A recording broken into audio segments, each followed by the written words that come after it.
Internal combustion engine के अंदर जब एयर फ्यूल का मिक्सचर बर्न होता है तो निकलती है एग्जॉस्ट गैसेस, और इन एग्जॉस्ट गैसेस में होता है पोल्यूशन एनवायरनमेंट के लिए बिल्कुल अच्छा नहीं होता। तो इसको कंट्रोल करने के लिए लगाया जाता है कैटालिटिक कन्वर्टर। कैटालिटिक कन्वर्टर को बेसिकली कैटकॉन भी कहते हैं। कैटालिटिक कन्वर्टर एक तरह से इमिशन कंट्रोल डिवाइस होता है जो कि इंटरनल कंबशन इंजन से निकलने वाली टॉक्सिक गैसेस को कैटेलाइज करता है रिडॉक्स रिएक्शन से, जिससे कि एग्जॉस्ट गैस लेस टॉक्सिक हो जाता है। कैटालिटिक कन्वर्टर को वैसे तो हर व्हीकल में लगाया जाता है, चाहे वो पेट्रोल इंजन हो या फिर डीजल इंजन हो। इंटरनल कंबशन इंजन से जो गैसेस निकलती हैं वो होती है जैसे कि carbon monoxide, hydrocarbons, nitrogen oxide. Catalytic converter को बेसिकली लगाया जाता है व्हीकल के एग्जॉस्ट सिस्टम में, और कैटालिटिक कन्वर्टर बने होते हैं बेसिकली प्लेटिनम और पैडियम के। जब इससे एग्जॉस्ट गैसेस मिलती है तो होती है केमिकल रिएक्शन, और ये पोल्यूशन जैसे कि कार्बन मोनोऑक्साइड को ये कन्वर्ट करता है कार्बन डाइऑक्साइड में। यह हार्मफुल गैसेस को कन्वर्ट करके लेस टॉक्सिक बना देता है। कैटालिटिक कन्वर्टर को बेसिकली व्हीकल के नीचे इंस्टॉल करा जाता है क्योंकि ये ऑपरेट करते हैं हायर टेम्परेचर पे। जब इनका टेम्परेचर 400 डिग्री या उससे अधिक हो जाता है तो ये एफिशिएंटली काम करते हैं। और कैटालिटिक कन्वर्टर को लगाया जाता है इंजन और मफलर के बीच में। अब जानते हैं कैटालिटिक कन्वर्टर की हिस्ट्री के बारे में। 1890 से लेकर 1920 तक साइंटिस्ट ने कई एक्सपेरिमेंट करे थे इंटरनल कंबशन इंजन से स्मोक और पोल्यूटन को कैटेलाइज करने के लिए, लेकिन उस टाइम टेक्नोलॉजी और मटेरियल इतने एडवांस नहीं थे जिससे कि हम प्रैक्टिकली इसको यूज कर सके। फ्रेंच मैकेनिकल इंजीनियर हाउडी ने लॉस एंजलिस में एयर पोल्यूशन को कम करने के लिए डेवलप करा था पहला कैटालिटिक कन्वर्टर पेट्रोल इंजन के लिए, और इनकी कंपनी थी ऑक्सी कैटलिस्ट जो कि फोकस करती थी इंडस्ट्रियल और ऑटोमोटिव एमिशन को। 1975 में यूएस व्हीकल्स में मैंडेटरी कर दिया था कि कैटालिटिक कन्वर्टर को लगाना है, क्योंकि एनवायरमेंट प्रोटेक्शन एजेंसी ने ये रिक्वायर्ड कर दिया था कि व्हीकल के एमिशन को रिड्यूस करना है, तो इसके लिए कैटालिटिक कन्वर्टर का यूज होना काफी जरूरी है। अब जानते हैं कैटालिटिक कन्वर्टर के टाइप्स के बारे में। कैटालिटिक कन्वर्टर दो टाइप्स के होते हैं। पहला होता है 2-वे कैटालिटिक कन्वर्टर, दूसरा होता है 3-वे catalytic converter. Two way catalytic converter के अंदर एक कोर होता है जो कि हनीकॉम्ब की तरह दिखता है। ये हनीकॉम्ब बना होता है प्लेटिनम और पैलेडियम मेटल से, और जब इंजन का एग्जॉस्ट इनसे फ्लो होता है तो होता है केमिकल रिएक्शन। पहले ये रिएक्ट करता है कार्बन मोनोऑक्साइड से जो कि पेट्रोल के जलने से बनती है, और ये फिर हाइड्रोकार्बन के साथ भी रिएक्ट करता है जो कि हम इसे अनबर्न फ्यूल भी कह सकते हैं। कैटालिटिक कन्वर्टर हार्मफुल गैसेस को कन्वर्ट करता है कार्बन डाइऑक्साइड में और वाटर वेपर में। 2-वे कैटालिटिक कन्वर्टर में होता है ऑक्सीडेशन रिएक्शन। ये कार्बन मोनोऑक्साइड को ऑक्सीडाइज करके CO2 में कन्वर्ट करते हैं।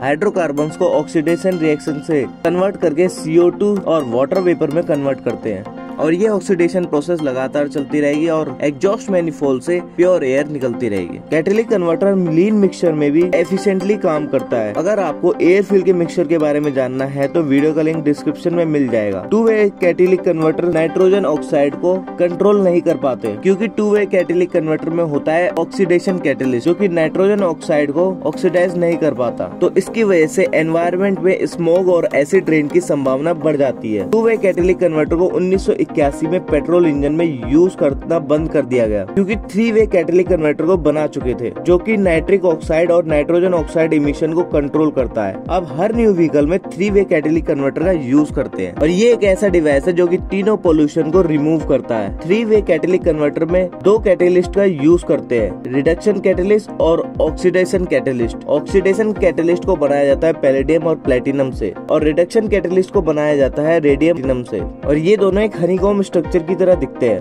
और ये कैटालिटिक कन्वर्टर के हाउसिंग के अंदर होते हैं। जब हार्मफुल एग्जॉस्ट गैसेस जैसे कि नाइट्रोजन ऑक्साइड, कार्बन मोनोऑक्साइड और हाइड्रोकार्बन्स गैसेस पास होती है 3-वे कैटालिटिक कन्वर्टर से, तो ये लेस हार्मफुल हो जाती है, और ये हार्मफुल गैसेस कन्वर्ट हो जाती है कार्बन डाइऑक्साइड में, वाटर वेपर में और नाइट्रोजन गैस में। रिडक्शन कैटेलिस्ट केवल नाइट्रोजन ऑक्साइड को रिड्यूस करता है, और ऑक्सीडेशन कैटेलिस्ट रिड्यूस करता है कार्बन मोनोऑक्साइड को और हाइड्रोकार्बन्स को। इन रिएक्शन की वजह से कैटालिटिक कन्वर्टर हार्मफुल पोल्यूटेंट को रिमूव कर देता है, जिसकी वजह से एयर क्वालिटी इंप्रूव हो जाती है। 3-वे कैटालिटिक कन्वर्टर में नाइट्रोजन ऑक्साइड को नाइट्रोजन और ऑक्सीजन में तोड़ता है। ऑक्सीडेशन रिएक्शन में कार्बन मोनोऑक्साइड को कार्बन डाइऑक्साइड और हाइड्रोकार्बन्स को कार्बन डाइऑक्साइड और वाटर वेपर में कन्वर्ट करता है, और ये तीनों रिएक्शन एफिशिएंटली काम करते हैं एयर फ्यूल का मिक्सचर स्टोइकियोमेट्रिक मिक्सचर हो। तो यहाँ पर दो टाइप के सिस्टम चलते हैं कैटालिटिक कन्वर्टर में, लीन मिक्सचर और रिच मिक्सचर। जब इंजन लीन मिक्सचर में चलता है तो जरूरत होती है ज्यादा ऑक्सीजन की, और रिच मिक्सचर में चलता है तो जरूरत होती है ज्यादा फ्यूल की। कैटालिटिक कन्वर्टर जब अच्छे से काम करता है जब एयर फ्यूल का जो मिक्सचर होता है राइट अमाउंट में हो।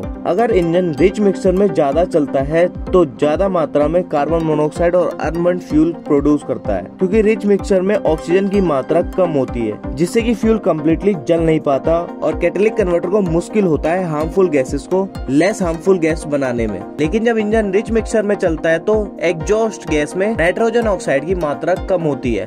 लेकिन इंजन ज्यादा ही रिच मिक्सचर में चलेगा तो कैटेलिक कन्वर्टर की एफिशिएंसी फिर भी कम हो जाएगी। अब समझते हैं लीन मिक्सचर को। लीन मिक्सचर में एयर की क्वांटिटी ज्यादा होती है और फ्यूल की क्वांटिटी होती है कम, जिसकी वजह से नाइट्रोजन ऑक्साइड की जो प्रोडक्शन होती है वो बढ़ जाती है और कैटेलिक कन्वर्टर की जो एफिशिएंसी होती है वो भी कम हो जाती है, क्योंकि ये नाइट्रोजन ऑक्साइड को रिड्यूस नहीं कर पाता। लेकिन ज्यादा ऑक्सीजन होने की वजह से हाइड्रोकार्बन और कार्बन मोनोऑक्साइड को इजिली कार्बन डाइऑक्साइड और वाटर वेपर में कन्वर्ट कर सकते हैं। लेकिन फिर भी अधिकतर व्हीकल में 3-वे कैटेलिक कन्वर्टर को फिट करा जाता है, क्योंकि कैटेलिक कन्वर्टर की एफिशिएंसी को बढ़ाने के लिए यूज करा जाता है इंजन कंट्रोल यूनिट यानी ECU को, और ऑक्सीजन सेंसर को भी लगाया जाता है एग्जॉस्ट सिस्टम पर। ऑक्सीजन सेंसर मेजर करता है ऑक्सीजन को और सिग्नल भेजता है ECU को, जिससे कि ECU को पता चलता है कि इंजन में एयर फ्यूल का जो मिक्सचर है रिच है या फिर लीन। यहाँ पर एक closed loop feedback injection system का यूज करा जाता है। ये एक तरह का फ्यूल इंजेक्शन सिस्टम होता है जो कि इंटरनल कंबशन में यूज करा जाता है। इसमें सेंसर कंटिन्यूअसली मॉनिटर करते हैं इंजन परफॉर्मेंस को और फ्यूल डिलीवरी को, जिससे कि व्हीकल की कंडीशन के हिसाब से फ्यूल डिलीवरी को एडजस्ट कर सके। इसमें 3 चीज काफी इंपॉर्टेंट होती है।